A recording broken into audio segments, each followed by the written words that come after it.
Imagine if this happened in Prometheus. Dave infects Holloway with the black goo, for whatever reason you wish to conceive. Holloway impregnates Shaw and then dies. And then when Shaw escapes and does her little do-it-yourself surgery, instead of a violent alien cephalopod that's bent on attacking the first thing it sees, it's a baby. Just a normal-looking human fetus.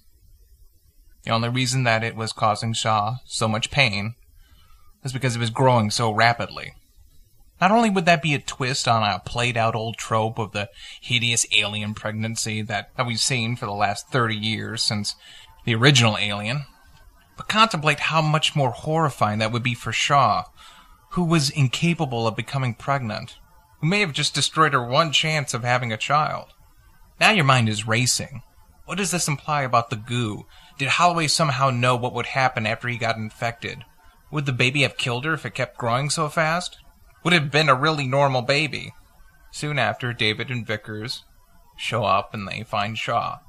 Not panicking, not thrashing, but just lying there, with her child in her arms. She's obviously been crying, no doubt emotionally confused, physically drained, and hopped up on who knows what kind of medicine she put in her. Vickers sees this. She doesn't even look like she cares. She signals David to do something. David approaches the chamber and taps on the glass. Shaw jerks from being startled. She and David lock eyes. He sees fear, he sees sorrow and confusion. Just so lost. In turn, this startles him. This is the first time he's really seen any sort of emotion directed at him other than scorn and dismissal, usually from Holloway or his sister. David looks down at the dead child, and then back up to Shaw, and he realizes that he's the genesis of these events. And could he be feeling guilty about killing Holloway, as Shaw feels guilty about killing her child? Is he even capable of that? Without dialogue or explanation, just through eye contact, Shaw and David have formed a bond, one shared by individuals in the unique position of being incapable of reproducing, but somehow, inexplicably managing, only to go and destroy it. Obsessed with life, but incapable of recognizing it when it's right in front of them. Blinded by contempt or fear or ambition, Shaw comes to realize that she may not know what constitutes a life, which makes her look at David differently. David, realizing that despite his origins, he is alive, because his actions have an effect. Living things can't help but affect other living things. Life breeds life. It's the only thing where the cause, the process, the result, the side effect, and the end result is all the same. For the first time, David feels alive, and it feels just awful. At this point, Vickers clears her throat. She obviously wants to stay as removed from the situation as possible. Time is of the essence. David snaps himself out of his trance, finally brings himself to say what caused him and Vickers to track her down in the first place. Shaw, we found one. After a while, Shaw comes to the conclusion that she has got nothing to lose. She might as well go through with this, but now you get a sense that she realizes the gravity of the situation. The child! What to do with the child?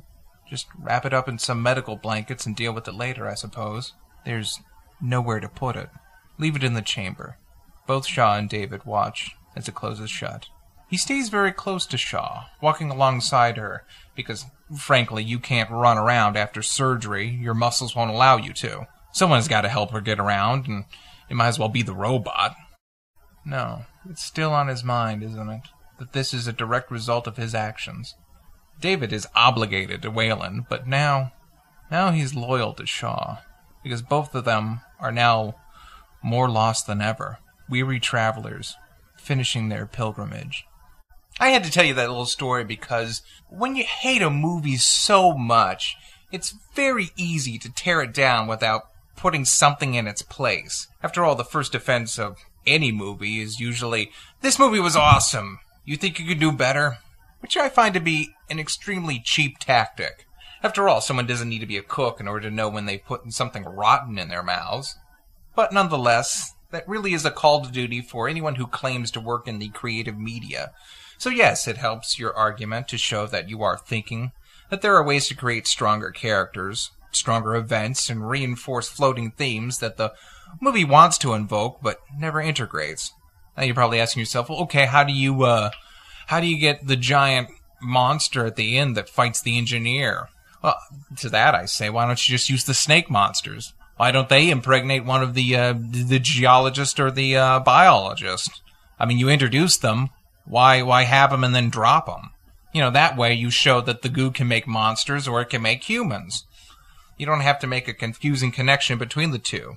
Or better yet, ask yourself the real question. Why did this need to be an Aliens movie? You have Alien, which is like a haunted house story in space. Aliens, which expands on the hierarchy of the creatures. In this movie, you just needed aliens. They could have been any aliens, because frankly, they'll eventually turn up to be humans. And it wouldn't affect the story one bit. They didn't need to be the space jockeys. They could have been the sock puppets from Sesame Street. Ponder why it was a necessity to tell this story. Also, something else I want to get out of the way, and this is a fun one. Well, you're still talking about it, so that must mean it's good. Okay, please don't equate the complex history and art of cinema to the game. I mean, you can talk about horrible things, and that doesn't make them good. By that logic, The Room, Troll 2, Birdemic are on the same level as Citizen Kane.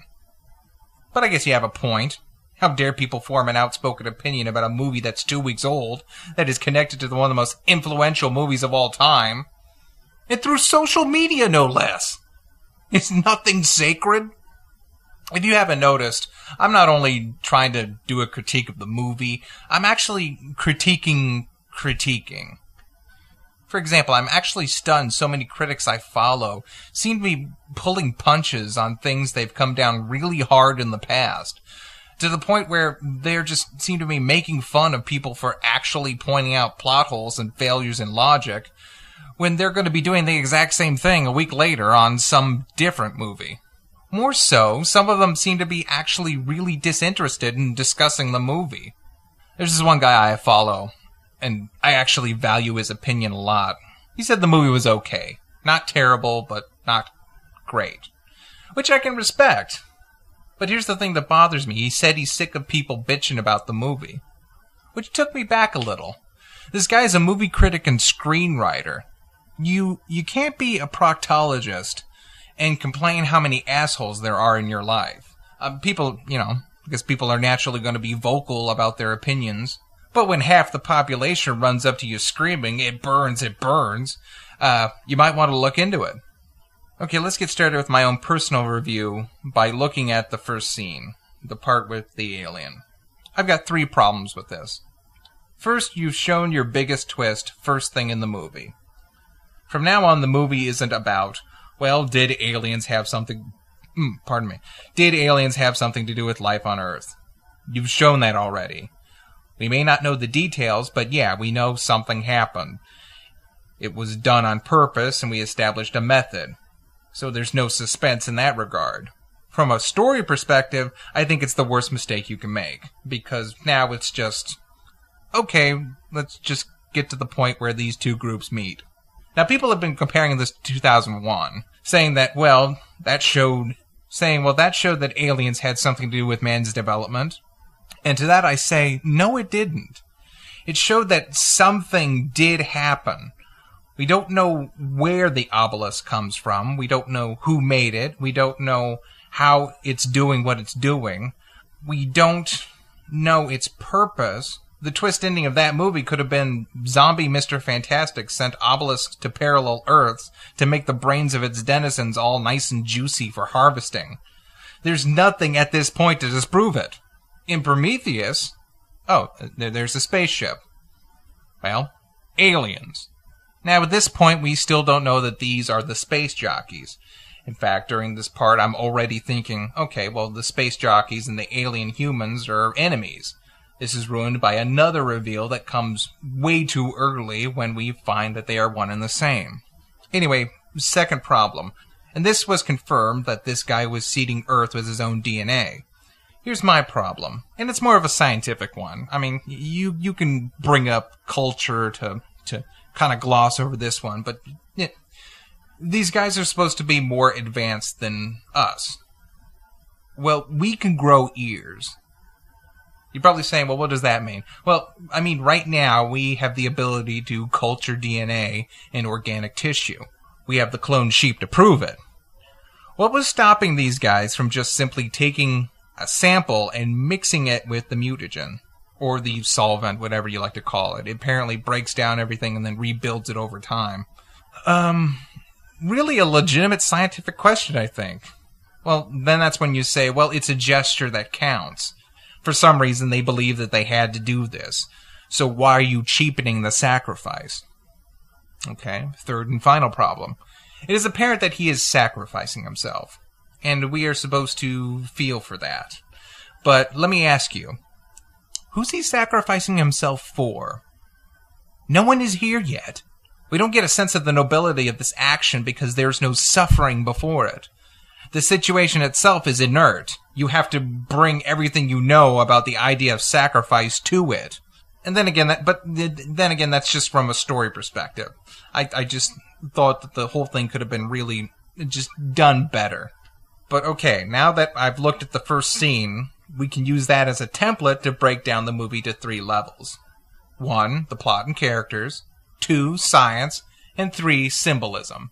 Getting it right out of the way, science takes it hard up the ass in this movie. There are literally dozens of lists detailing every absurdity that goes on in this movie. From harmless flubs like Theron getting the distance of space travel wrong. I mean, to be honest, she could have just said, "We're in space now," and no one would have given a shit. To mistakes that really cripple the movie, but you can all pretty much file under the complete lack of scientific method. My favorites include trying to trick the dead head that it's alive by... People say it's not electrocuting, but it's electrocuting it. Because that's how science works. And of course the lifeboat med chamber, which is calibrated to male patients. These 2 examples show how symbolism and plot take precedent over science in this science fiction movie. The electrocuting the head scene has, of course, been noted as a possible allusion to Frankenstein, which was also published under the title The Modern Prometheus. Which, by the way, the story of Frankenstein has really changed the meaning of Prometheus from a kind of Grecian trickster and folk hero to be synonymous with the risks of trying to obtain forbidden knowledge. I personally always thought this was odd because in the original myth, fire is considered a resource and not any sort of field of study, which is why I think people like the title Frankenstein better. My point is that I'd like to think that the procedure for finding severed heads of any species would not include running a current through it. Where would they even get that idea from? It just seems like something cool to do because it reminds us of the aforementioned connection to earlier work. And second, science takes a backseat to the plot. For example, when Shaw is trying to get the medical unit to work, it states that it's only calibrated for male patients. Now, a lot of people were asking about that, and they were told, correctly, that it was meant for Weyland, the rich investor that funded the mission and was supposedly dead. But why? First of all, what was the purpose of Weyland hiding? You usually do that when someone is trying to kill you. And at first you think, oh, he's hiding from his daughter, Theron, Vickers, because she wants him dead so she can run the company. Or David, because that will, when he dies, he gets his freedom. But they both know he's there. They're both taking orders from him. So why fake your death to fool a bunch of people who will be willing to take you to where you're going? If you just said, hey, I want to go along too, like, I hate to bring this up, but like an Alien versus Predator, where the old man wants to go down and explore the temple, they bring him along. But more importantly, why have a piece of medical machinery that's just for men? Because you need a way to foreshadow that Weyland is on the ship, but still get the alien out of her stomach. If you ask me, there's only 2 ways to build a device like that. Make it so that it works on everyone, or make it specifically for one person. It would make a whole lot more sense if it said, you are not the registered patient. But then again, you still need to get the alien out of her, so the plot gets, I'm not going to say ruined, but definitely muddled for a twist that had no real impact on the story. Well, actually, that's not true. There is a really neat trick going on here. You see, this whole thing is a gimme. It's like swindling someone at gambling. You let them find the red card once, and that makes them think they can win. In this case, people will point out that the chamber was made for Weyland, thinking out that they've just figured out a major plot point, which makes them believe that all of this will make sense if they just think about it long enough. It's all sleight of hand, you see. Anyway, with science firmly boned, let's discuss character and plot. As I said before, this movie is pretty much just the greatest hits of sci-fi. The mutagen with various properties, the robot that turns on humans, the infected scientist, the zombie and or mutant, the alien baby birthing scene, and the unscrupulous corporation. Oh, and there's an alien somewhere in there. The only thing you haven't seen in a while is the idea that aliens seeded life on Earth. Although itself is not a new idea, and it certainly has been the subject of many academic discussions. The point is the subject matter is interesting, but there's no new twist on it, and the path that it follows is so lacking. What is it lacking? Well, I'm going to kind of go to a weird place right now, but you have to trust me. Have you ever noticed how Space Jam doesn't have a training montage?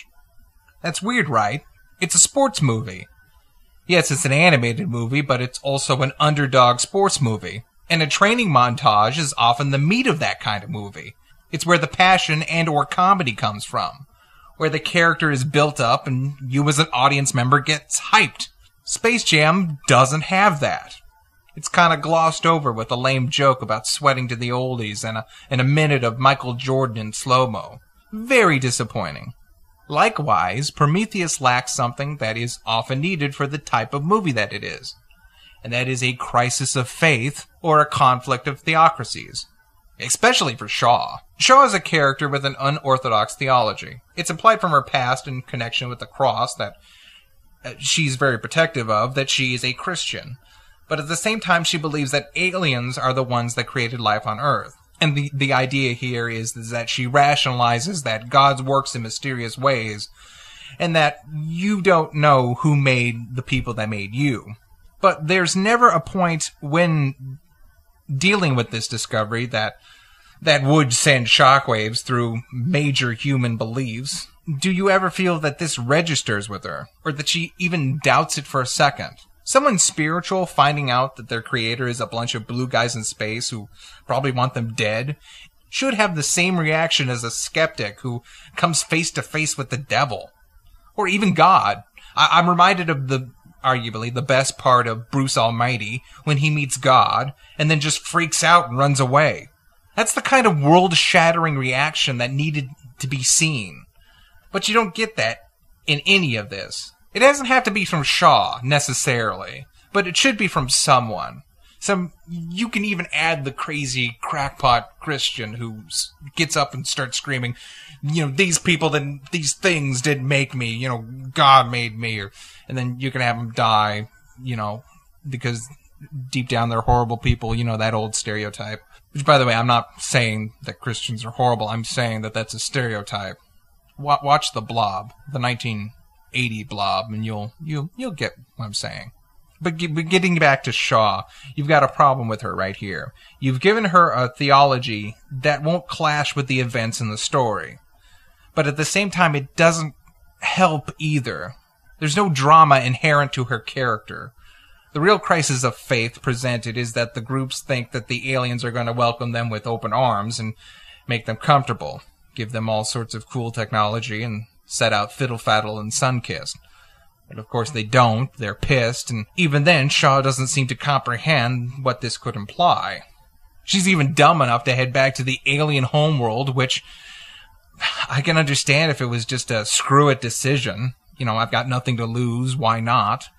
But even if she goes there with the robot head that has all the star charts and knowledge and stuff, how does she know that they won't head back to Earth to kill everyone? How does she know she hasn't left any sort of clues behind that they could follow? The ending is meant to be deep and leave you wondering, but in reality, nothing has set in. Well, that's a symbol of man's inability to comprehend. You're a symbol of man's inability to comprehend. There are just huge problems with all the characters in this movie. Yes, including your precious waifu, Dave, who is pretty much just a walking monkey's paw. He'll grant your wish, but it may not be in the way you want it. Let's look at the already infamous spiking the drink scene. Not because it's a messed up thing to do, but because no one's quite sure why the hell it happened. So Dave takes a sample of the mutagen and spikes Holloway's drink with it after a conversation. Now, there are points in this conversation that I would like to point out. First, Holloway is bitching about how he didn't meet any aliens after the first day. Dave asks him why it's so important. Holloway responds by saying he wanted to ask him why they made us. Dave asks why did they make him the robot. And Holloway says because we could. Now, Dave has also talked to Waylon. His father, as I will remind you, didn't need to hide. Basically, he told Dave to try harder. From this, we can infer that Waylon wants Dave to find a way to prolong his life, not necessarily find an alien. So one theory is that Dave spikes Holloway's drink to see if this will have some sort of life-enhancing abilities. That being said, there is literally a ton of things David could have done first. Sample the substance. See how it reacts to a small amount of human DNA. Not that there's a lab on this science vessel that you can test stuff on actual lab rats or bugs or plants or something. Again, shows a complete lack of scientific method. And should you really poison your archaeologist? Maybe you need him to do some archaeologing. Just saying. That would be like Lewis and Clark wondering if some berries were poisonous, and instead of just asking Pocahontas, they slip some into her food and see what happens. But then there's a part of the conversation where Holloway says he'll do anything to meet aliens. So then people are all like, oh, okay, that's why he did it. First of all, David still didn't know what the stuff would do. Second, even if he did think it would turn him into an alien or something, that doesn't solve the problem. It's a huge fallacy in logic. That would be like me walking up to David and saying, David, I would like to sit down. So then David kills me, strips and bleaches my bones, and then reassembles them into a chair. Or better yet, like someone thinking that they will acquire the knowledge of a scientist because they put on a lab coat and glasses. Now from there now with those two options eliminated, you can go and say that Dave just spiked the drink because, parroting Holloway's logic, he did it because he could. Because he just wanted to see what would happen. Okay, I get that. That's probably the most logical choice. I think it's terribly lazy, but I get it. In fact, I would almost say you can apply that logic to the whole movie. We did it because we could. That said, the characters do and believe in the dumbest things, just to serve the plot. Holloway gets infected. He knows he's sick, but doesn't want to tell anyone. Okay, I could see that. He doesn't want to miss out on anything. You could say his pride was getting in the way of his common sense. But he's still not smart enough to remove himself from human contact, or even make Shaw aware that she may need to get checked out. Here's the number of people who thought Prometheus was a well-thought-out character study. And here's the number of people who received a prescription of Valtrex in the last month. I just now realize why this movie's so popular. It's because Holloway represents every Jersey Shore idiot that's slowly killing themselves with consuming massive amounts of alcohol on a nightly basis. And David represents every damn hipster dyeing their hair to look like riding their bike indoors, all whimsical-like. And the list goes on. For example, the stuff with the geologist and the biologist. You needed a map of the ship, so you introduced the balls that produce maps that both they and the ship can see. But you also need them to run away. So you made them cowards. You need them to get lost, which contradicts the introduction of the map balls, the ball maps. But they also need to engage the snake aliens, which contradicts the coward thing. Oh, I'm sorry. I forgot. They got high. So, what, they just planned to get high the whole time? Did he keister it? It must be really good, though. They must have finally made marijuana that makes you act like the people in Reefer Madness. You also need them to be alone, so you make sure that the captain of the ship leaves his post without posting anyone else to watch them. That's standard procedure on a ship, right? To relieve someone, but then make sure that someone else is there to make sure everything's okay. Almost every character in this movie just seems to go through knee-jerk responses that are meant solely to push the plot along. Okay, finally, let's move on to symbolism, which is what most people say this movie's about. The deeper philosophical meaning. You need to ignore all the stupid, unlikable characters and the terrible science and the beat-for-beat plot. Damn it, this movie is supposed to make you think. So ignore everything that's in front of you and pay attention. All that stuff, man, it's just a trick. You need to rise above the system. Take things like plot and character and throw it to the ground. If there's a list of things you're not supposed to think about when you're watching your movie, then guess what? Your movie's not a thinker. Like I mentioned before, there's symbolism in this movie. You can't deny that. But is the symbolism actually meaningful and complements the plot? Or are they just a bunch of highbrow memes that are giving the movie more context than it has right to have? For example, the alien ship that they find, it's supposed to be a science/military facility. Why does it have so much quote-unquote religious iconography? I mean, you could argue, well, we have a Christmas tree on the Prometheus, but you can take that down. Why have a giant shape-shifting similar to the Sistine Chapel? Why have a giant head in the back of a storage facility? There's no religious iconography on the space jockey control chair, so that can't be it. So you can't say that they put it everywhere. You can't put symbolism on that. I don't want to be sacrilege every time I fart. Another thing. You have jars in the headroom sitting on the floor like the alien eggs. You did that just to invoke the Alien franchise. There's no reason for them to be sitting like that. You know how big these guys are. They'd constantly be trying to not knock over the deadly solvent that's about shin high to them. Now here's another thing. Okay, now in The Mountains of Madness, a story by H.P. Lovecraft, which is pretty much the same story here, the elder things, who were not humans by the way, they were like giant cucumber things, recorded their history on the walls of their cities. It must be like that, right? Wrong. Because these guys have holograms. Holograms that can record all the history they want. Unlike Alien and Aliens, the form doesn't follow the function here, i.e. tight corridors, massive military facilities, and even the xenomorph life cycle. Symbolism doesn't fit in the context of this story. It's just there to invoke something greater than itself.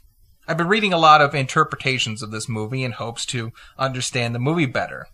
No luck there, but I found two interesting articles. One is one you've probably already heard of. It's called Prometheus Unbound. Interesting piece that points out symbolism, but fails to connect them in one coherent direction that the movie can follow. For example, in the beginning he states that the alien, hesitating before he drinks the goo and dying, is similar to when Jesus asked God, "Father, if you are willing, take this cup from me, yet not my will, but your will be done." Luke 22:42. Okay, so we established this guy is supposed to be like Jesus. Fine. Then he points out that Shaw's miracle pregnancy is very similar to events in the Bible. Then she brings up the similarity between Prometheus' punishment of having his guts ripped out every day, which is similar to the wounds of Christ, when he took the spear. This is important because he theorizes that the engineers were all about self-sacrifice, and as long as humans valued that, they wouldn't be destroyed. But in the movie, we find out that the aliens were heading to wipe us out because of something we did roughly 2,000 years ago, implying that Jesus was an alien and they were pissed off that we killed their ambassador, I guess. And by the way, this is not a rumor, this has been confirmed by Scott. So you're making all these connections to religion, instilling these ideas of nobility, of self-sacrifice, then take the one guy who was all about self-sacrifice and saying, well, no, that's not what he was doing. You can do that in your movie, but it kind of defeats the purpose of bringing up the symbolism of it all if you're going to debunk it plot-wise. The second article was one I found at Movie Phone, where a guy opens up with the quote, "The trick is not minding that it hurts," which is from Lawrence of Arabia, which we actually see in the movie. breaking rule number 1 of cinema, by the way. Here's a quote from the article. Perhaps our search for answers in Prometheus is akin to extinguishing a fire between our fingers. It hurts, parentheses, our brains, not fingers, unparentheses, and really serves no purpose other than to be a parlor game or exercise in thinking. Some of you may enjoy this sort of puzzle if there is no definite solution, and some of you may be frustrated at the absence of vital pieces and ultimate inconclusiveness, which sounds to me like life itself. This guy starts an article by asking whether or not pain is an illusion, and basically says that the reason people don't get this movie is because thinking is painful to dumb people, and that life itself has no real discernible answers. That doesn't reek of pretentiousness. Pain don't hurt. There's one line down the ways that is so fantastic I want to frame it. Shaw's experimental offspring, the squid-like creature she has surgically removed from her abdomen, like a metaphorical visualization of Nietzsche's famous notion, the death of God, and the idea that each generation is reportedly more godless than the last. Quoting fucking Nietzsche, you magnificent son of a bitch! There is nothing in this movie that gives you any indication you're supposed to be thinking of Nietzsche. If David was fascinated by him, instead of Lawrence and Chaplin, I might have believed that. But as it stands, I'm calling magnificent bullshit. You could have had David make that quote, and then have him do a little remark about how odd he finds Shaw's cross. There. You've established Shaw's religion and foreshadowed your bullshit interpretation. Going back to the earlier article, Prometheus Unbound, the guy theorizes that the goo is psychoreactive, which means if you're selfishly killing yourself, it will make humans. If you're already human, and therefore an asshole, it will make monsters.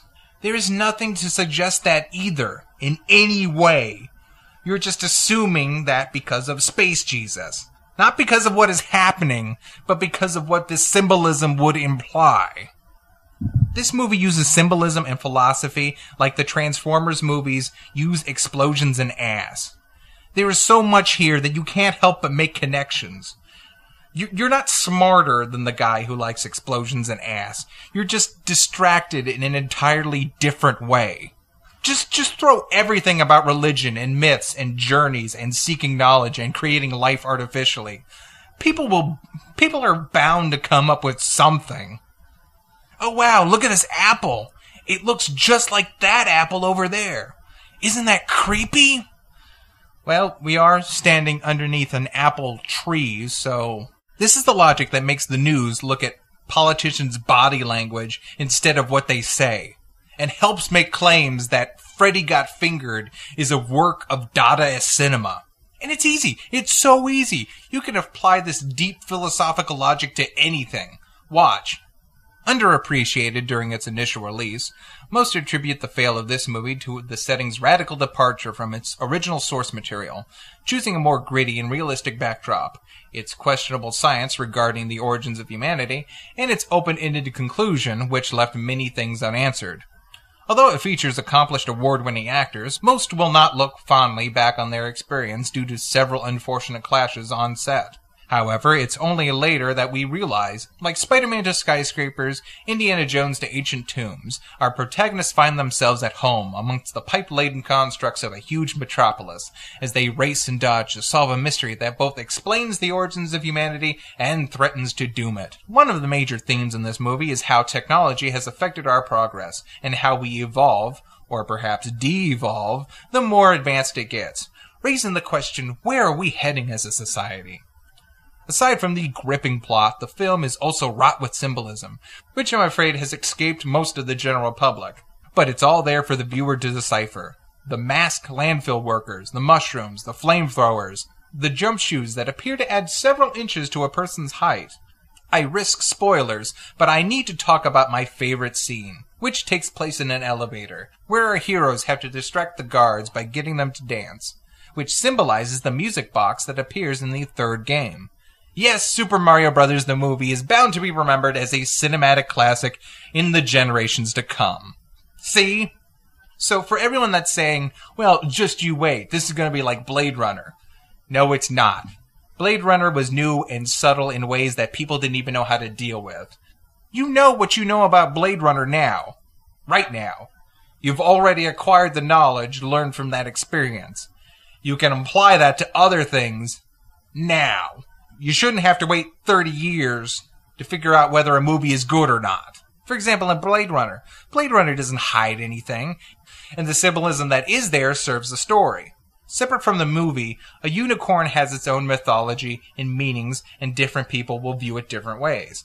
But in the movie, it means that Deckard may or may not be a replicant. Which, by the way, Ford said during the initial shooting that both Ridley and him decided that Deckard wouldn't be a replicant, but later on, much later on, Ridley goes on record and says, oh yeah, he's a replicant. So, just use that as an example about how Ridley kind of likes to flip-flop.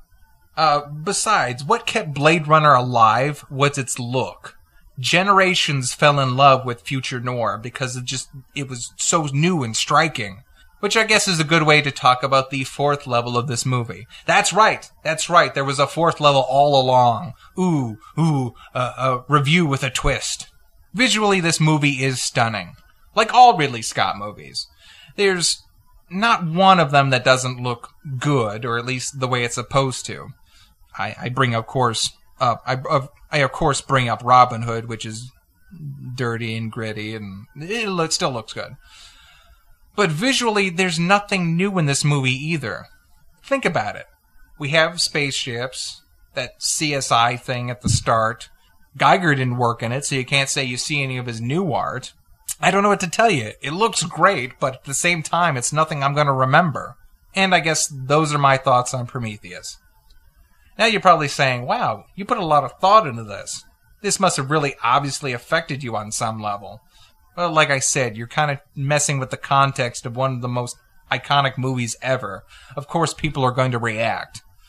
But my reaction is mainly a reaction to my reaction. Long story short, I posted my opinions on what I thought was the biggest flaw of the movie.